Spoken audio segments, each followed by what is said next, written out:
Sorcerer God.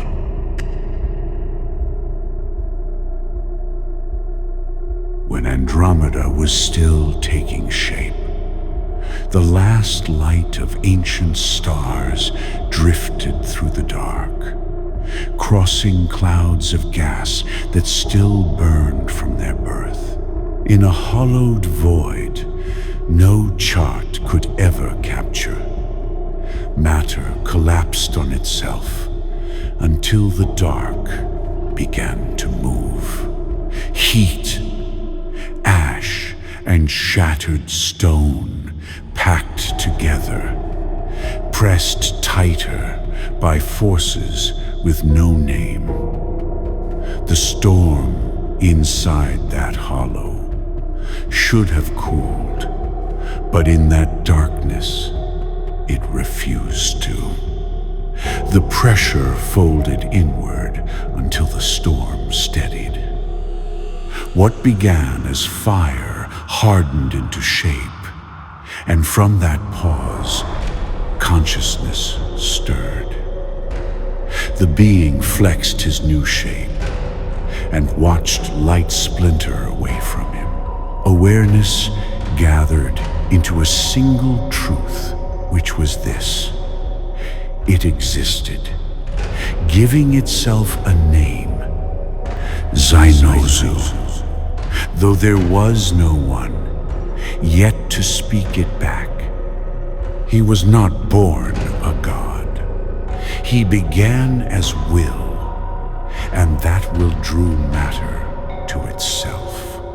Shadow formed his skin, shot through with narrow seams of molten silver and deep red, as if the fires of hell and the cold breath of dead stars were locked in a permanent fight for supremacy.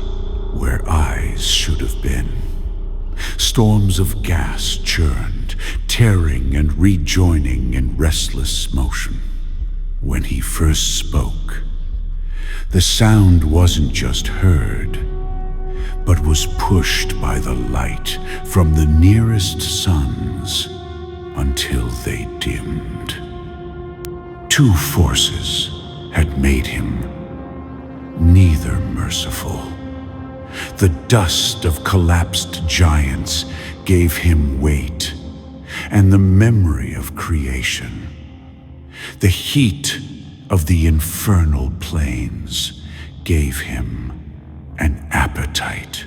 This celestial being was shaped the way a blade is shaped, which was through intent and strain, to cut when the moment demanded. Once he could hold his shape, he looked outward. Constellations arched beyond his hollow, marking limits he had not chosen. Their pattern implied a keeper. That keeper had a name, whispered by worlds both near and far. Astaria, goddess of Andromeda. To most, she was the guardian whose light carried across the galaxy. To Zynozu, she was the hand on his throat. Her dominion wasn't just rule, but a warning. You will go no farther. He did not mistake that for law. The idea of power fixed itself in his mind as fact. It is never granted, it is taken. And the power taken belongs only to the one strong enough to keep it. He shaped the ground around him to reflect that truth. Stones split into spires that swallowed light instead of casting it. Fissures opened under his steps and closed at his command. The air thickened until weaker spirits thinned and vanished in his presence. chaos of his birth, hardened into precision. From the edge of his territory, he studied the galaxy's order. Ostaria's reach spread across every world like a net, and beyond her, farther still, sat the one God, the source that crowned her and all others. Zynozu saw no place for himself in either of their designs. His rage wasn't blind. It grew only after he saw how tightly Ostaria's light bound every world. On one side of the ledger stood decree, distance, and crowns he had no part in. On the other was what he had his will, and the time to use it. He learned patience the way a predator learns its prey's rhythm. A single strike could make him known and destroy him just as quickly. A tide would be harder to turn back. So, he mapped the tide. First, find what anchors gods to their thrones and pull it loose. Second, claim what magnifies force and hide it until the right hour.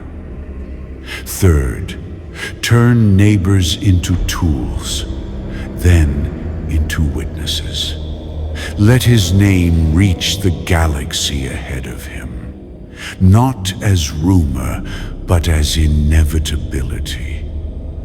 Ostaria stayed at the center of that plan.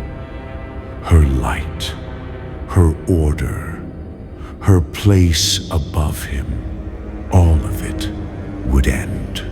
Every tower he built and every step he planned traced back to the same truth. Ostaria had to die. Time in the hollow had no weight, but he marked it in his work. Towers rose higher, their foundations cut deep into stone that had never known day. Caverns spiraled into heat and darkness, where he stored what he gathered: weapons, artifacts, fragments of gods who had stood in his way. The corridors between them were silent, but for the echo of his steps. From there, he crossed the hidden spaces between worlds, unseen but watchful. He mapped the ambitions of lesser powers, weighed their hungers against his own, and learned which to draw closer and which to break outright. Some fell quickly, stripped of what they held before their names reached others. Some remained for a time, bound by debt or fear, until their use ran out. The work refined him. His force was no longer the raw blast of his creation. It was controlled, patient, and violent. Each gain brought the vision back into focus. The one God's seat taken, Ostaria broken, her constellations scattered.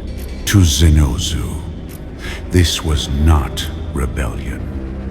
Rebellion assumes the rule was ever legitimate. His was a correction. And so, the hollow where he began became less a shelter than a command post. The galaxy beyond was not the space between him and what he wanted, but the ground he would cross until there was nothing left to take, because because it was already his. In the end, the vow was simple. The one god would fall, and Ostaria would be destroyed no matter the cost.